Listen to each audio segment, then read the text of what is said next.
The two Jills, a psychologist and psychic intuitive, reveal mind-blowing insights that turn psychology, self-help, and conscious teachings on their heads. Why? Because they work. Real help, sincere growth is here. Welcome to Psyched.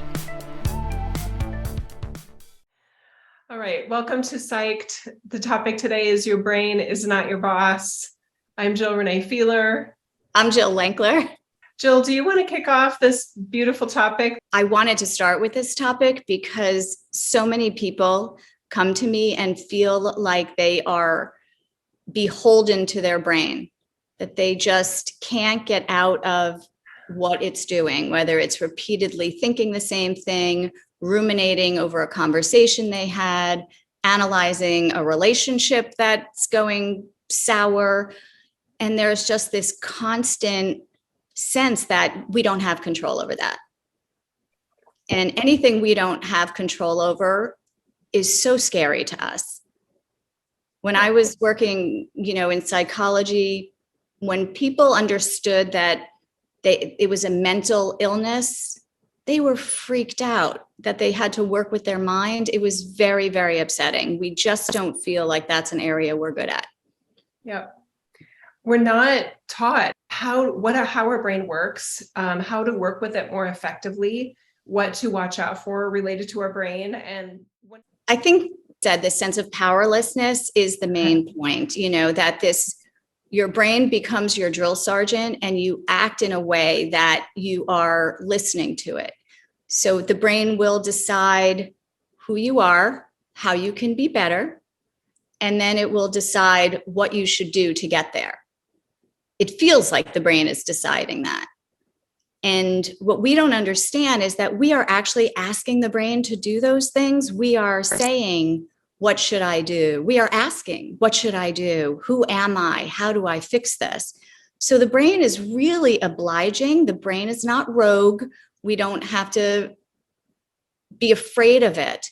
But we do have to understand what we're asking it to do and what it's not really equipped to do.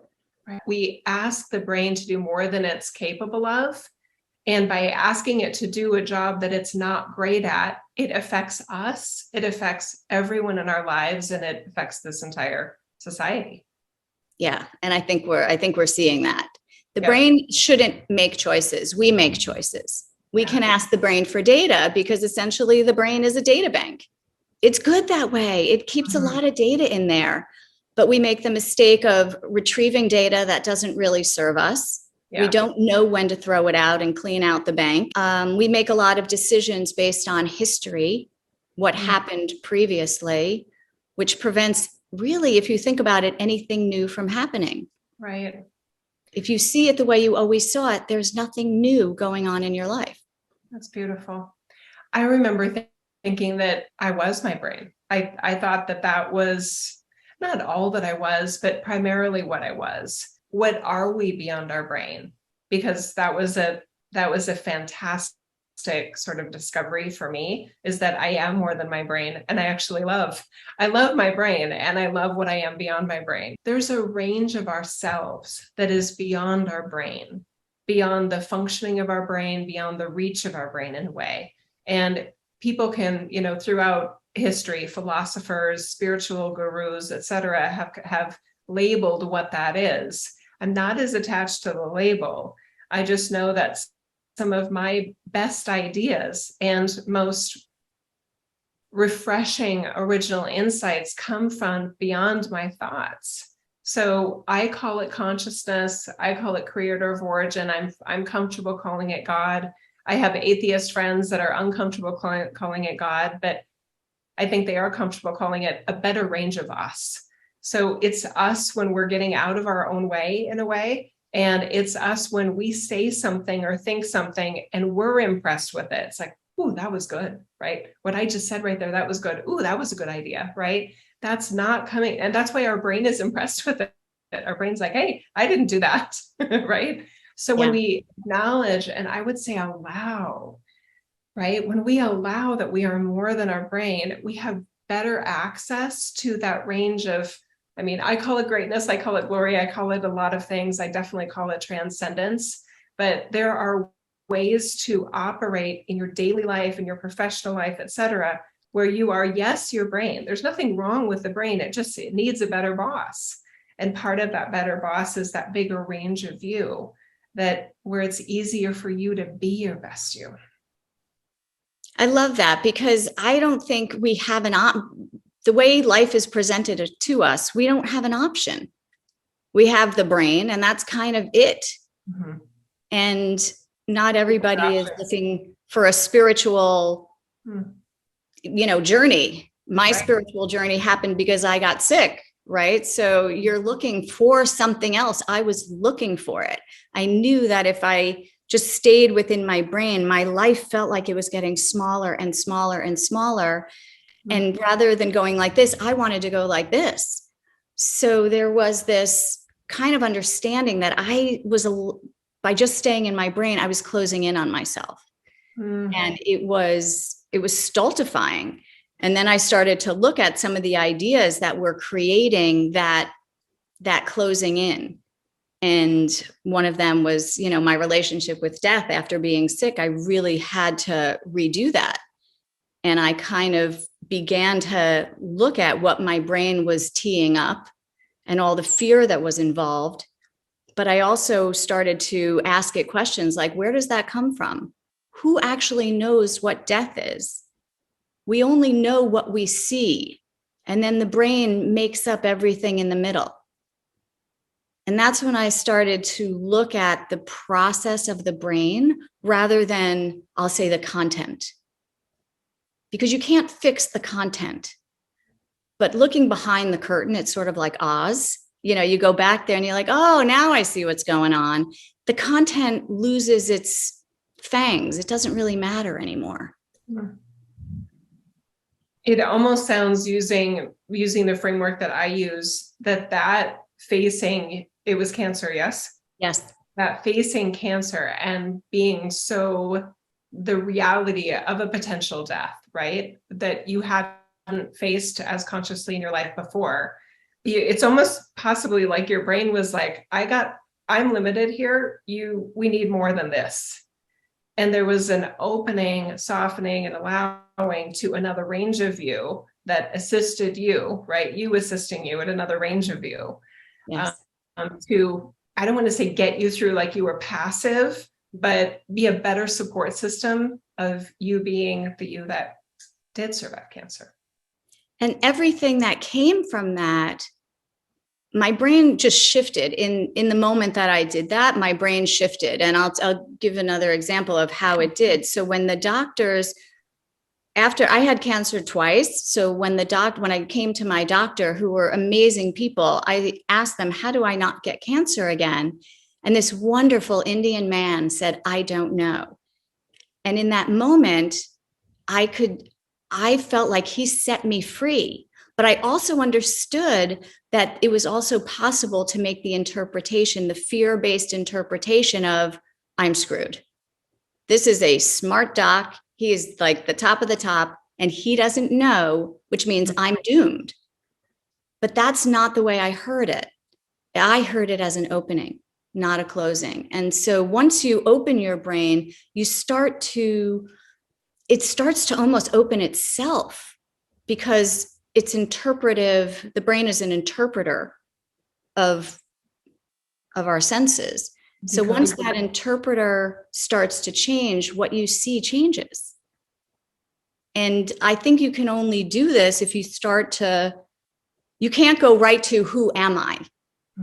Who am I without the brain? You have to start undoing a little bit of the what do you call it? The dislevel. I can't think of the word I'm trying to say. It's not on the same level.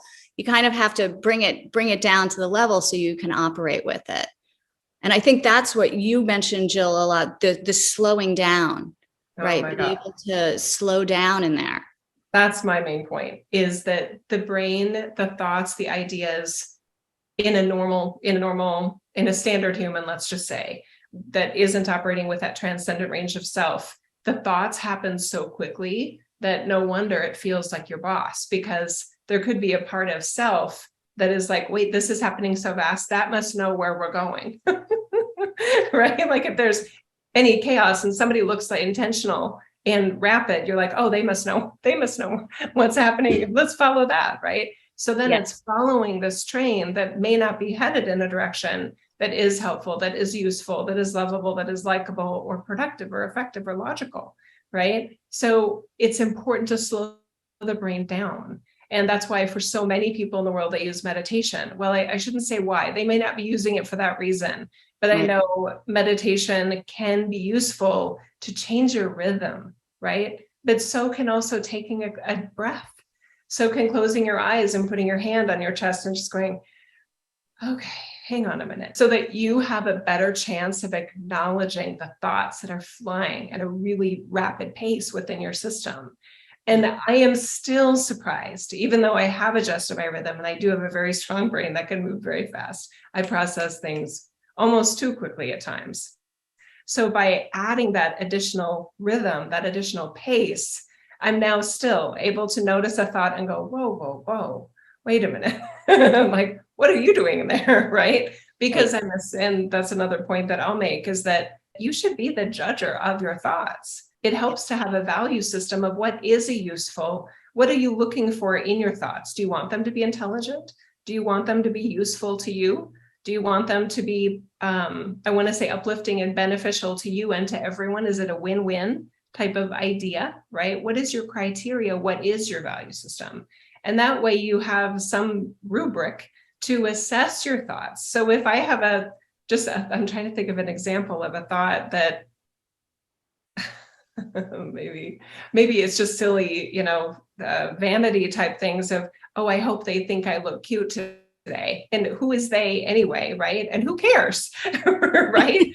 So then my rubric is, this is number one, I don't have control over who gets to vote on what I look like today or whatever. So that's going to create a distraction for me. And it's going to be draining of me and exhausting of me. And I can't win at that, right? So this is me demonstrating, right, that I'm evaluating my thoughts in a lovingly wise, critical way of, that doesn't make sense.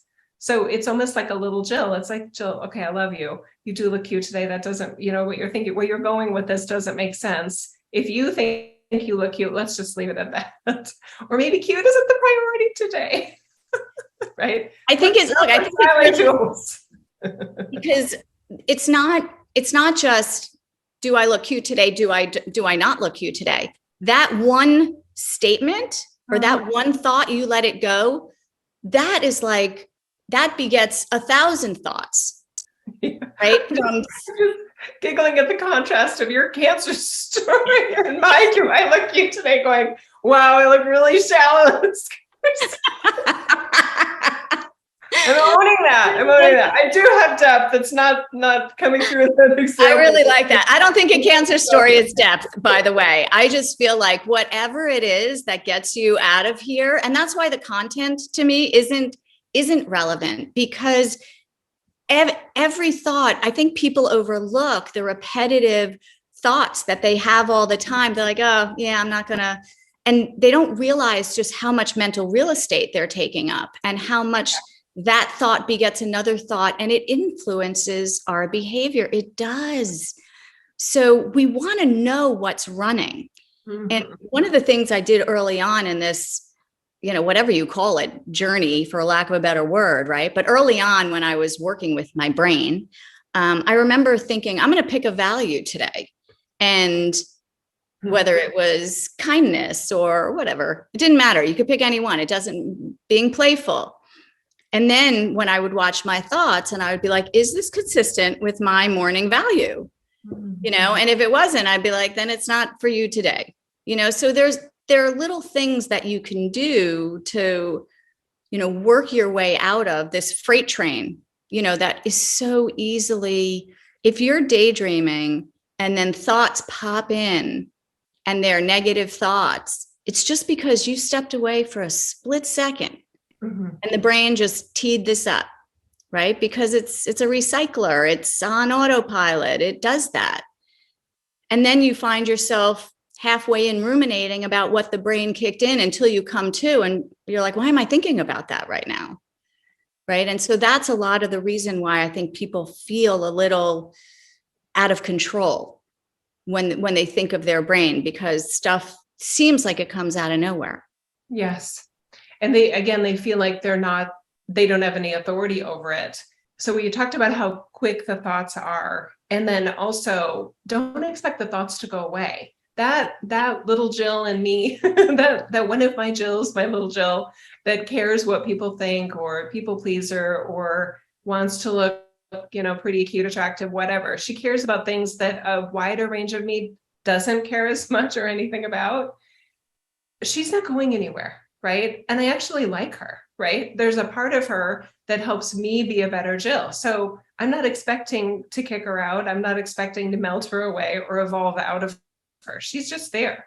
But I need to watch out for her, right? Because she can influence, this little Jill can influence my thoughts and my brain and guide my behavior and my energy in ways that the wider range of me has decided is not productive and is not useful. So that the knowing that it's not going to go away. And like you said, depending on how busy you are in life, right? How occupied or unoccupied you are in the world, right? There can be more room for these sort of this randomness, chaotic, or just unproductiveness of thoughts that are not leading you in a healthy, positive, useful direction. But that's for each person to decide what is their version of useful, productive, a life worth living, right? And that's another rubric I actually use, is just in a really broad spectrum. Is this a life I'd want to live again, right? Not based on what happens or what doesn't happen, but based on the me I am being. Would I want to be Jill again? Because ideally we have full authority over that. Yes, that is, we do. I believe that too, that we have full authority over that. But I think the idea, though, that the brain is, I don't want to say it's going off on these tangents, because it's really not. We're sending it in that direction. I think this is the part where, if I can pull my brain back from the precipice, start to see what it's doing, right? I don't need to tame it.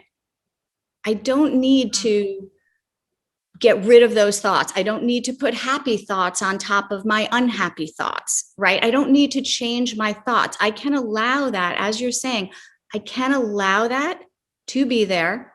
Mm-hmm. A lot of times when I'm in a situation and I don't know what to do, or I'm not feeling my higher layers, I'll just be like, all right, brain, what do you have to say about this? And I'll let it go. And then I'm like, okay, I've heard you. Now now you can go sit in the corner for a minute, because it's the discernment. That's not the direction that I want to go in. And a lot of times for me, when I'm able to it's again, a slowing down, putting it off to the side, I can hear it without being taken down by it. Mm-hmm. Hearing, and I always say, like, when you think something and you don't like it and you're identified with that thought, it almost makes you like cave in the chest. There's this like, ooh, like you're wounded by it. You're like, ooh, I wish I really didn't have that thought. And this kind of is like to take the sting out of it. You can have the thoughts, you can let it run around with its scissors and do its thing. That's not anything that we have to change. And honestly, it speaks to just your whole life, is that you become less sensitive, mm-hmm. right, to other people's runaway brains. Yeah. Right. Because everybody's brain is running away here. And it is acting in ways that are unconscious and unkind and messy a lot of the times. And you just bump into people's bad day.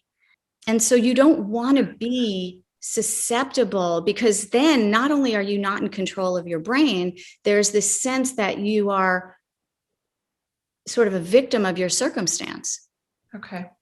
So I think what I hear you saying is that by better understanding that the brain is not your boss, it's also not other people's bosses, but they're letting it be their boss.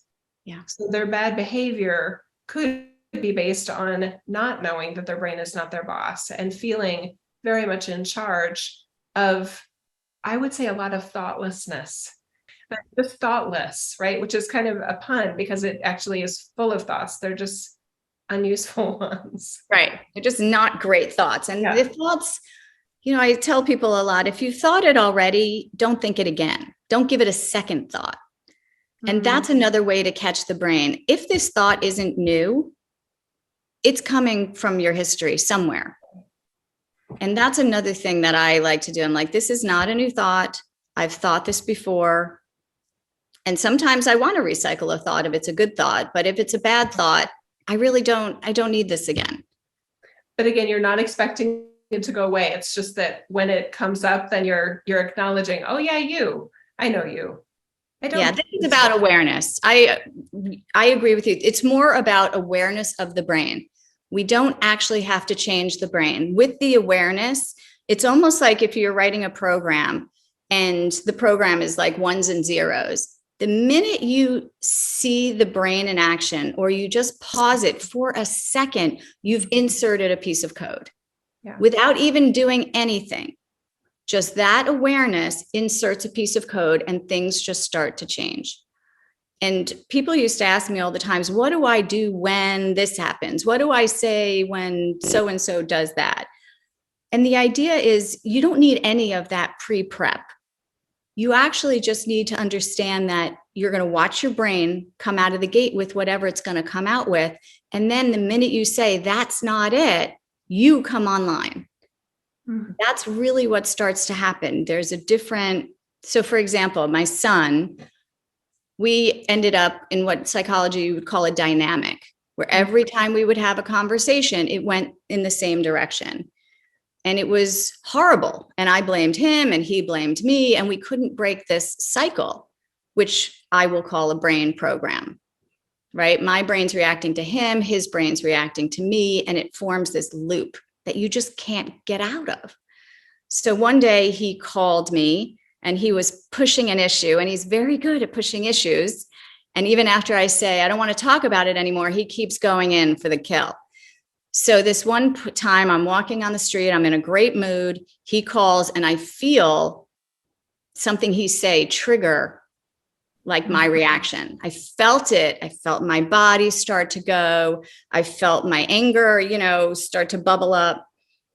And in that moment, I saw it. I saw the program happening.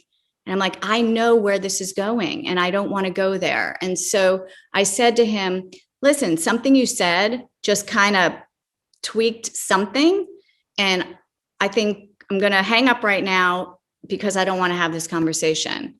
It's not going to go well. And I hung up. And the minute I hung up, the whole, whatever that was gone. I wasn't ruminating on how I'm going to fix it. I wasn't, it just literally disappeared. It dissolved. Wow. So you don't need to know how to solve the problem. You need that the brain has queued up, I will say. You need to figure out what the brain is doing, not what it's saying, what it's doing. That's the way the programs change. That's the game changer. Beautiful. So what I hear you saying is that there was a loop that started running, you're fine, and then you were one phone call away from someone you love dearly and who loves you dearly, away from completely, it's like a reset of no, a bad day, good day over, right? But right. You recognize, okay, this is what's happening. I'm just going to put a pause or a stop on this loop. You escaped your own loop. I did. Into that wider range of you where you could feel more thoughtful, more conscious, and more present in who and what you want to be as this great mother to this young man. And it was just the pause.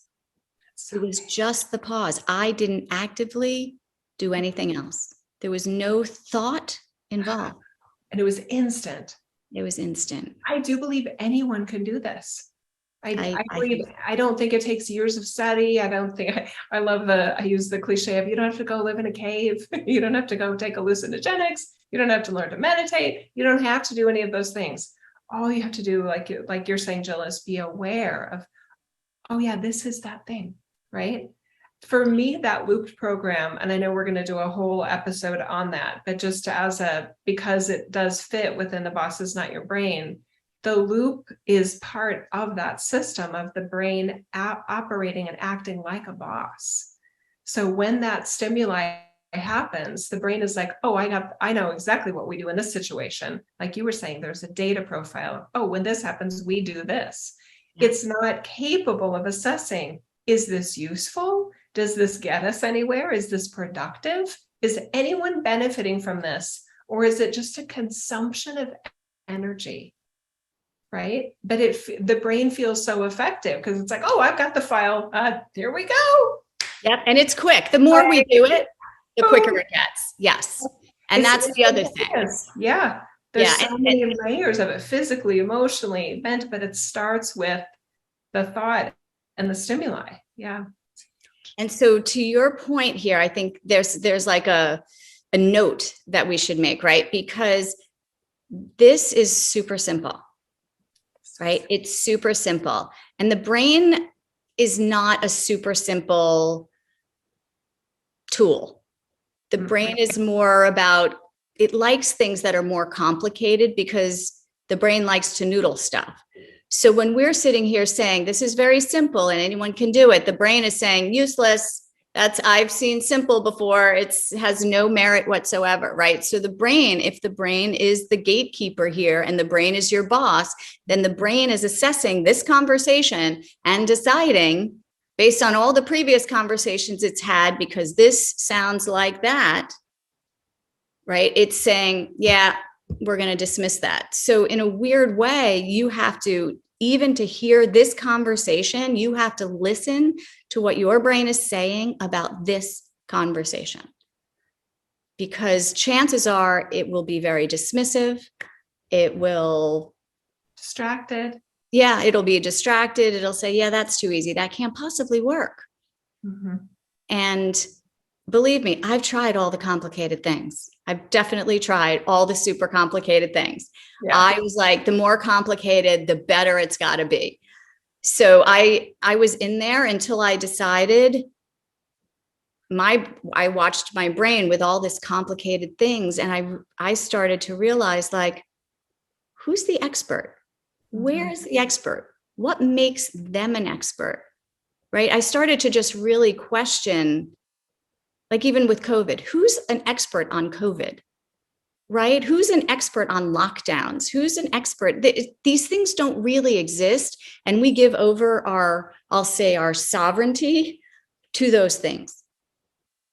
And this is an opportunity to not give your sovereignty over to the brain and to sort of take this in. And honestly, you can always reject it later. Yeah. Right? There's really no harm in taking it all in and rejecting it later. The other thing about that is the brain doesn't see incremental changes. It doesn't. So I've had clients who have no communication with their mother or their family or something like that. I speak to them for a couple of weeks. We go on hiatus. A month later, I'm speaking to the same client, and the client will say, yeah, I was talking to my mother. And I was like, wait, whoa, what? Like record scratch. Because when I left them and they were like, no, I'm just not really going to talk to her. We don't get along. Whatever we discussed, a month later, they were talking to their mother, but the brain didn't even see it as progress based on the work that we did. It's really fascinating. And that happens all the time. I don't know if you get that in your work too, Jill, but it really is. It's not good when people come to me. I am pointing out to them the differences in the time that I last saw them. It's very hard to do that for yourself. So this is subtle. Don't look for it. You will not find it. Mm-hmm. But do know that the brain is not picking it up. It's sort of like you just kind of keep swimming, right? There's practice involved. Yeah. Number one, I love what you just said right there. And yes, I see it all the time, that the brain, again, asking the brain to do a job that it can't do. With some of these more maybe esoteric or less less learning based, less loop based progressions and evolutions, truly evolutions versus devolutions. Since the brain was in a way less involved in it, I feel like it's almost, and I don't mean to personify it in this way, but it's almost like a bratty child. It didn't have a role in that, so it doesn't want to see it because it feels like, well, the range of you that's beyond me did that. So I don't want to see that. Like, okay, yeah, you called your mom. So what? Oh, that's if I'm tapping in correctly to that situation with that client, that's huge. Yeah.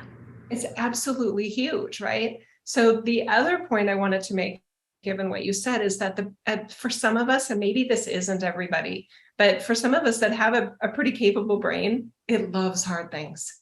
Yes. Right. So the minute something feels too easy, it's almost like, yeah, that's for the people that don't have a brain like mine. You know what I mean? Exactly. So to me, it's so elitist in a lot of ways. It's like, oh, give me something hard. Come on. You know what I mean? And it is funny. And my brain does love hard things. So it is interesting that my brain will overcomplicate a situation. It will make something way more complex than it needs to be. So my choice in that is I'm not going to ask it to look for the genius simplicity of a solution or an insight or a root cause of a dynamic or a situation, right? Yes, the root cause. And the brain is so bad at seeing the root cause because it's so narrow in its focus versus, again, that wider range of ourselves, that when we recognize that we are more than our brain, we can just go, okay, what else is going on here that I might be missing? And when you ask it as a question, it's your curiosity zone. And there is so much transcendence in the curiosity zone. Yeah, I love that. Yeah, the brain is not looking at itself. It has no need to do that. And the brain is looking for what it knows. The brain, through assimilation, what it wants to know. It just is looking for data that reinforces what it already knows, right? That is something really important for people to understand. The brain culls data. It takes its pre-existing programs, schemas, whatever you want, and it takes all new information and plugs it into the old programming. That's the problem here. That's why nothing new seems to happen. Mm-hmm. Because the brain is saying this new thing that's happening right now is just like the old thing. Yep. And then it cues the old program. Yes. And the brain in that role, in this context of this conversation, of this podcast, for some individuals may have at 5 minutes in said, yeah, I already know this. I guarantee you it doesn't know. At least one thing that we've talked about today, your brain does not know. And since it doesn't know it, for some people, it may lead to, well, never mind. It must not be important because the brain thinks it has everything it needs to be an overconfident, capable you, right? The other thing that I think the brain loves, and this might be based on more of an insecure psychic or very knowledge-driven, Earth is school kind of approach, is the brain is completely unsatisfied until it feels like it knows everything.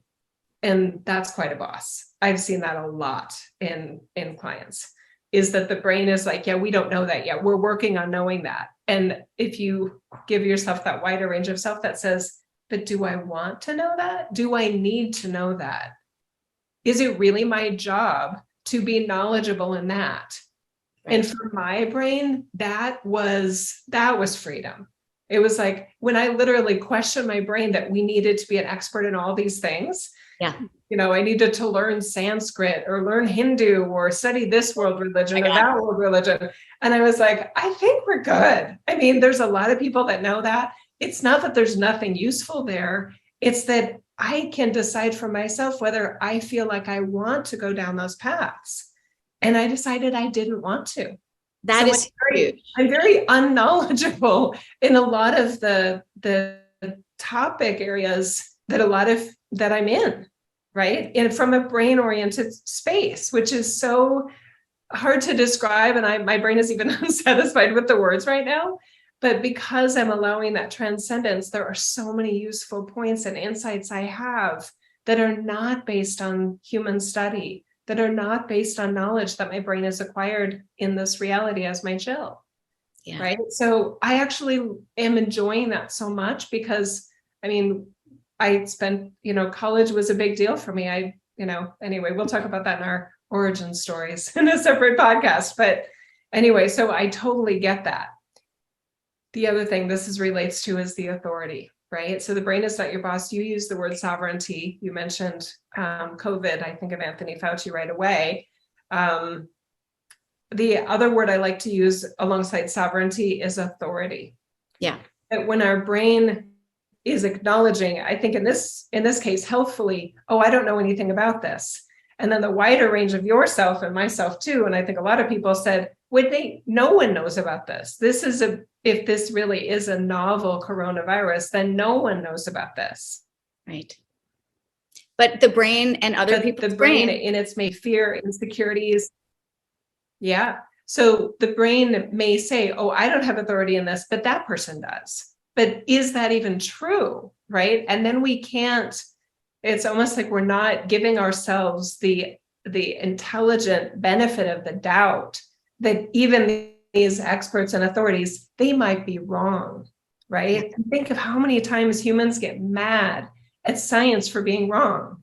Eggs are bad. Okay, egg yolks are bad. Okay, egg whites aren't enough, and now they're good, now they're bad. There's one study saying this. So I just have a much wider tolerance for scientific discovery and how it changes minds, and how rapidly there's so much of culture that's like, yes, that's the answer. And I'm like, whoa, hang on. It's more complicated than that, right? Well, it's based on belief. The brain wants to make it complicated, and yet it wants to oversimplify complicated things. It doesn't make sense. It really doesn't make sense. And it's because beliefs, everything here is our best guess, right? And we'll talk about beliefs in another session too. But beliefs are there to be upgraded. They're not facts. Mm-hmm. They're software. I always say they're software. I always say the earth was flat before it was round. And now who knows what it is, right? I don't know. Who knows what's going to be next, right? And so this idea that we really do need to be discerning, but there's always I always say the brain is like a 1-2 punch, right? The minute you get out of it, you're not so free. There's always there's a back door where it tries to get in as well, right? Yeah. That's the thing. That's, I think, where people get stuck a lot. And I had the same thing with my liberation. One day I had all these articles and I need to know these articles. I have to read this. I started collecting. I became like a hoarder in intel, healthy, whatever. I was a chemist, microbiologist. I was a nutritionist. I was everything when I was sick, right? I was taking everything in. And then one day I woke up, I kid you not, and I threw everything out. I just threw it all out. Years of this data that I needed for me to make me whole, complete, being able to help myself. I just needed all of that. And to your point, much of it was conflicting information. But the minute I got rid of it, it's almost like you take your power back. It's so fascinating. It's the opposite of the obvious. You would think, I'm just throwing away the things that could help me, but that's actually not. I started to be able to help myself when I stopped collecting knowledge, right? I was much more discerning. So beware of the brain telling you, that you're not enough, that you need this information, right? And when you get rid of this information, don't nail down and then say, this is the information you need. Don't let the ball bounce to another trivial pursuit. Yeah. Another dedicated, passionate, I'm all in on this, right? And then there's a new pile of something else that your family and loved ones can go, okay, that's our current project, right? I look at my life so much more like a trial now. I'm trying this out and I'm going to see how it goes. And the range of me that's assessing whether something is working or not, I hope, is inclusive of my brain, but not only my brain, right? But I admit, my brain, and I'm guessing everyone's this way, my brain loves to be right. It loves to be right. And my best sort of antidote or strategy to be careful about that is the wider range of me that's beyond my brain can healthfully and lovingly and not cringingly say, but what if we're wrong? What if we're wrong, right? And my brain wouldn't even go there 15 years ago, right? That was way too scary to be wrong to my brain, because I was very well regarded in my profession in corporate, and with my professional relationships. I did have a lot of answers to a lot of things. So my job was to be right. My job was to get things done quickly and rapidly and give great advice, right? As a business consultant and strategy consultant in business and corporate. So that was my identity. So the idea of being wrong was like, no, we're not going there. Same thing with parenting. We'll follow. Yeah. Oh my God. Right? Parents, nothing more humbling than parenting. Well, maybe cancer. Yeah. There's a lot of. Well, the kids are coming to you, right? The kids are coming and they're saying, Mom, what's this and what's that? And so there's this, I got to know the answers to this. I'm the one with the answers. It does become an identity. And what happens is, at least it happened to me, I at some point shifted to this idea that I was baked. I was all baked in. I wasn't learning anymore. Now I was the one with the answers. So that's where the curiosity stopped. And, that's where the closing in really began, because I had shut off learning, because now I was just expected to have all the answers. And the sad thing about the brain situation we find ourselves in a lot of times is that, weirdly, the brain doesn't care. I will say it doesn't care whether something is good for you or bad for you. It wants to be right. So that's its first priority, is being right. And a lot of times, even when I think about myself and medical things, my brain wants to be right about these horrible scenarios that it's cooking up. So I always say my brain is trying to kill me. I listen to it say, this is, some disease, Jill, they rarely ever heard of it. You're totally dying from whatever this disease is. And my brain's like, you'll see, I'm right. And I'm like, there it goes. It's trying to kill me again. And I just see that as needing to be right. It's sacrificing me. It's at my expense. I don't mean to laugh, but I love how comically you put these super serious, like your brain is trying to kill you, with almost like, you're the psychologist, I'm not, but a hypochondriac mentality, right? Yeah. I don't have that loop, but I'm very compassionate towards those that have that loop. Because yeah. It's a crazy loop. But when you realize what your brain is doing just to be right, it is comical. Yeah. And I'm so glad we're going to do a whole loop. That was hilarious. We're going to do a whole program, a good loop on that. We'll do talk a lot about loops. Yes.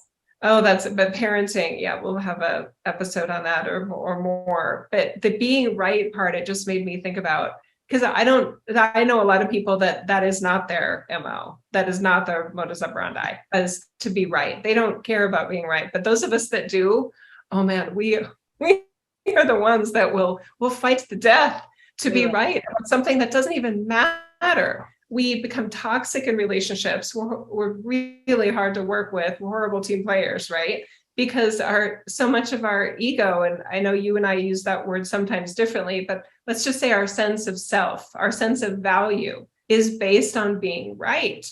Yeah. And over things that don't matter. And I'm a competitive person. I do like to win. I do like to be right. And yet, thank God, there was a part of me that realized in my interpersonal relationships and in any relationship, there was a part of me that was like, it was almost like myself tapping myself on the shoulder, like, whoa, Nelly, like, let's let this ball go. Don't die on that hill. But the thing that really shifted it up for me, I will tell you, and you alluded to it, was I realized when talking to my children when they were younger, if I had to be right, they had to be wrong. And it broke my heart. So if anybody wants to divest themselves of the need to be right, that broke my brain. Yep. Jordan B. Peterson, can be a very controversial figure to some, but I did hear him say something very similar regarding competitiveness and winning an argument versus losing an argument, which I think is very much related to being right versus the other person being wrong. If you want to win an argument with your spouse or your partner, you're basically wanting subconsciously, thoughtlessly, to make them a loser. Yes. And there's a bigger part of you that doesn't want that at all, because it never feels good to be, well, I shouldn't say that. It can feel pretty shitty to feel and be a loser in a situation. And that's not a thoughtful, intention, but it can run in these looped programs. So I love what you're saying there. And that's why people fight back. Yeah, people that's true. They resist that, right? That's why it feels like an attack, right? It feels like your argument is like an attack. And this is, again, just going back to the topic, needing to be right. Think about it. That's the boss, right? The boss needs to be right. Everybody else be damned. And so that's why we're looking, even the boss has a boss program, right? So we're looking at what the brain is doing. Yes. Because if you actually went into the content of that argument, you would actually probably be like, well, I am right. That's not the point. Doesn't matter. Not the point. The point is, what are you doing? It does. Yeah, to the brain it matters, but it's not the thought, is what it's doing. Exactly. It's the way the brain is acting and making you an employee to it being right, which is so messed up and goes so many bad places so often. Yeah, it leaves a trail of destruction. Yes. And so this is not a little topic. This is not just a cute, convenient topic. This is a game-changing, life-changing, relationship-changing topic. And, we gave it a funny title, like Your Brain Is Not Your Boss, but this is something that we really do need to get ourselves back in the game. That's right. Like we're sitting in the back seat going over a cliff. That's right. And we picked this topic to do first because it is such an umbrella to everything we'll do in the Psyched podcast. Yeah. Yeah. So some of the topics that we bounced on, I love that you and I already have a plan for an entire episode on some of those things. So I think I feel really good that this was a great start of kind of like, okay, there is more here. Hopefully people's brains are kind of going, okay, maybe there are some things I don't know. And maybe I do need that, want that, curious about that, whatever the case is. But Jill, the reason that I'm so excited about this experience with you is that we do have a lot of tools and strategies that have helped each of us individually enjoy our lives and enjoy ourselves and make lemonade out of lemons every single day in various situations. And we help other people do that. And this is a container for us to put all of that in. We're pithy, we're quick, right? We want things to be easily implementable. And I hope people find that. I hope so too. I honestly do. It is to your point, it's nice to have a repository of where this stuff can kind of reside. So we've covered a lot today. What's your key takeaway that you'd hope that people get? My hope is that people understand that they have a lot more autonomy and that the brain is not something that needs to be tamed. It's not something we actually even need to worry about, but we do need to look at it closely and watch what it's doing. And again, not what it's saying, what it's doing. And that is a game changer. My top takeaway I'd like people to have is that there's a wider range of you that doesn't need to know exactly what to do next, because there isn't one thing you need to do or be next. There's a wider range of you that has some ideas about what to try first. And that includes your brain, but your brain is probably limited in its reach and access of the best course of action in what you do for everything in your life today. I love that. I really love that, because in every moment, really, there are infinite possibilities, and the brain does not have access to that at all. It's way more gray area than black and white, and the brain tends to not like that. because the brain, again, for most of us anyway, doesn't want to be wrong.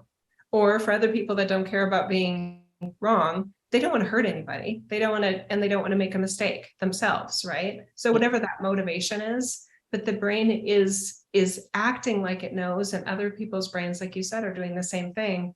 And I would say the evidence is very much to the contrary. Yeah, I agree.